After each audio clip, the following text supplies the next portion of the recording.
The opening scene takes place in Japan, where the government has enacted legislation to combat low birth rates. To help stabilize the birth rate, the government calculates genetic compatibility, and children who turn 16 are notified who their assigned future spouse will be. There is no penalty for breaking this law, but some people believe that the partner chosen by the government are better than their own choices. The protagonist of the movie, Aoi Nisaka, also believes the same thing. Aoi is turning 16 soon, and she is very excited to meet her government-assigned partner. She spends the majority of her time with her childhood male best friend, Yudo Shiba, with whom she shares everything. One day, the two are walking home together, each holding an ice cream cone. During this, Aoi expresses her desire to marry a prince who treats her like a princess. This triggers a flashback to when they were children and acted in a Sleeping Beauty play. Yudo portrayed the prince, but Aoi was simply a cast member. She was disappointed that she wasn't assigned the role of princess, and so she prevented Yudo from kissing the other princess. Back in the present, Aoi is seen with her parents and uncle celebrating her 16th birthday. The parents were also matched by the government and share their own love story. As a birthday gift, Aoi's uncle gives her a beautiful dress and suggests she wear it when meeting her future partner. Aoi goes to bed after her birthday celebration, but she is unable to sleep due to her excitement about meeting her future partner. Shortly after, she receives a phone call from Yudo, prompting her to put on her new dress and head outside to meet him. Yudo gives her a small figurine as a birthday present, which she finds very cute. The two then sit together and await the government's notification. Excited, Aoi asks him to help her in practicing how she will meet her partner. At this point, Yudo, who has harbored feelings for Aoi for a long time, takes this opportunity to confess his love for her and express his wish to be her government-assigned partner. Hearing this, Aoi is taken aback and at a loss for words. To put her at ease, Yudo reassures her that even if he doesn't become her partner, he will support her relationship with the other guy. Right then, Aoi's phone vibrates and it's the government notification she's been waiting for. But before she can read it, they are interrupted by Sosuke Takachiyo, the man who has been selected as her partner based on the government's compatibility assessment. Yudo is devastated by this, so he walks away after waving goodbye. Suzuki then invites her to join him the next day at a well-known cafe, to which she agrees. Aoi arrives on time, and through their conversation, we learn that Sosuke is the son of the chairman of the Takachiyo Hospital and is on track to become a doctor. Despite his luxurious lifestyle, he comes across as distant with a stoic demeanor that doesn't reveal his emotions. During their meal, Aoi begins to chatter, which irritates him, so he takes her for a walk outside. He claims that their families are pleased with the government's decision and that he is marrying her solely for the sake of his family's happiness. He tells her not to put any more effort into their relationship and departs after mentioning another scheduled meeting. Aoi, who wanted a prince-like partner, becomes disheartened, but her classmates reassure her that they will grow accustomed to each other over time.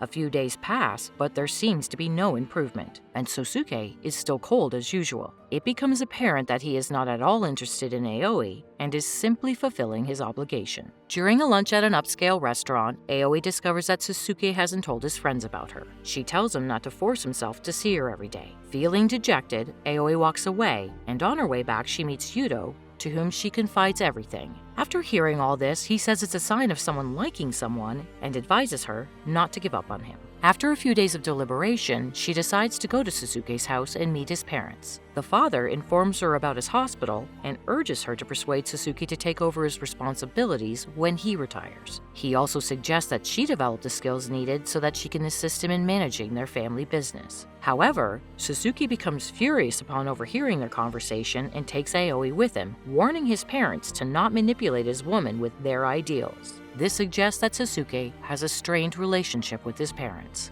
After leaving the house, Suzuki confides in Aoi about his brother's death in a car accident 5 years ago. Since then, his parents have been pressuring him to take over the family business despite his reluctance. He also admits that he hasn't introduced Aoi to his friends only because he doesn't have any. After hearing all this, Aoi understands why he is always so cold and why he gets irritated when anyone mentions his wealthy father and his well-known hospital business. Aoi welcomes him to open up to her as if she were a friend, but he declines to do so. Sulking, she is about to leave, but Suzuki stops her, kisses her, and acknowledges her as his partner, not just a friend. From this day forward, their relationship begins to evolve, which makes Aoi very happy.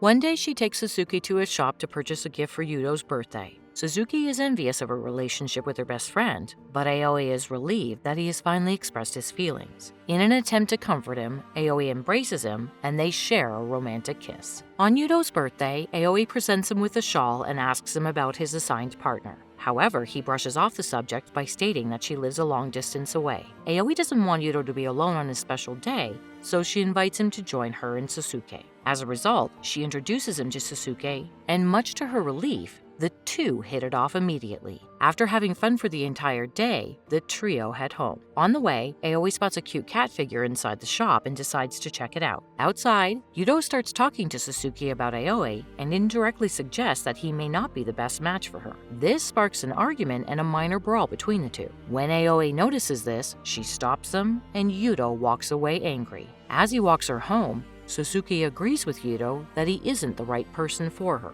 Aoi tries to assure him by mentioning all the good qualities about him, and the two end up embracing. However, Aoi is still worried about Yuto, and her concern grows when he does not attend school the following day. One night, Sasuke calls Aoi to inform her that he'll be going to Kyoto for further studies. He also invites her to accompany him there, but Aoi is torn because she doesn't want to leave her school or friends and family. Upset, she seeks advice from her uncle, who tells her to follow her heart. During their conversation, the uncle tells her about his own experience with a government-assigned partner who divorced him and moved to London. He claims that she is now remarried and is living a happy life in her new home. This makes Aoi realize that perhaps government matches are not always the perfect one. The next day, Suzuki takes Aoi to a church and surprises her with a cute cat figure she had admired earlier. Much to her surprise, there's a ring inside, and he finally proposes marriage to her. Aoi joyfully accepts his proposal, and they decide to get married before he departs for Kyoto. As a result, the two begin preparing for their wedding and send out invitations to all their friends and families. In the midst of all this, Aoi misses her best friend because she hasn't seen him since the day of the argument. One evening, Aoi receives a phone call from Yuto, who summons her to a nearby park. She rushes to him and asks him where he's been for the past few days. He responds that he's been preoccupied with issues concerning his assigned partner. Yuto then congratulates her on her upcoming marriage and wishes her a happy life. As expected, he is devastated, but he doesn't show it on his face. On the other hand, Aoi wishes to bridge the gap between Sasuke and his parents, but every time she suggests meeting them, Sasuke forbids it. As a result, Aoi takes matters into her own hands and heads to the family's hospital.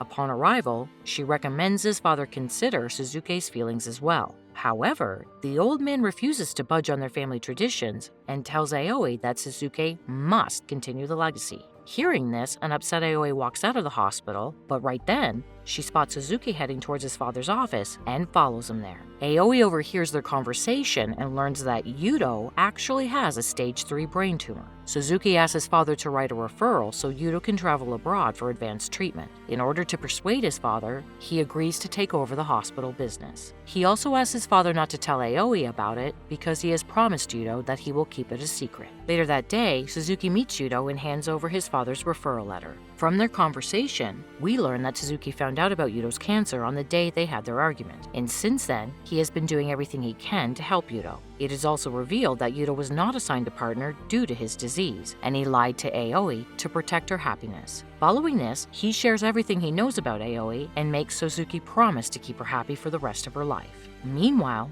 Aoi is devastated by the news and feels helpless to change anything. She realizes how much Yuto loves her and how he has been hiding his pain just to protect her. Next, it's the day before their wedding and Aoi and Suzuki are walking towards the location where they first met. Suzuki admits that Yuto was the one who suggested he surprise her with the cute cat figurine. He then professes his love for her, kissing and embracing her. But this time, Aoi seems different. On the day of the wedding, Aoi looks stunning in her bridal gown, while Yuto prepares to leave for his medical treatment abroad. A few moments later, Suzuki approaches Aoi and confesses that he knows Yuto still holds a special place in her heart. In order to make her happy, he suddenly decides to stop the wedding and urges her to hurry to the airport before Yuto takes off. Aoi finally follows her heart, apologizes to Sasuke, and rushes to the airport. Meanwhile, Suzuki returns to the wedding hall and apologizes to the guests, announcing that the wedding is canceled. Elsewhere, Aoi arrives at the airport just in time and approaches Yuto. Before he can say anything, she admits her feelings for him and expresses her desire to be happy with him.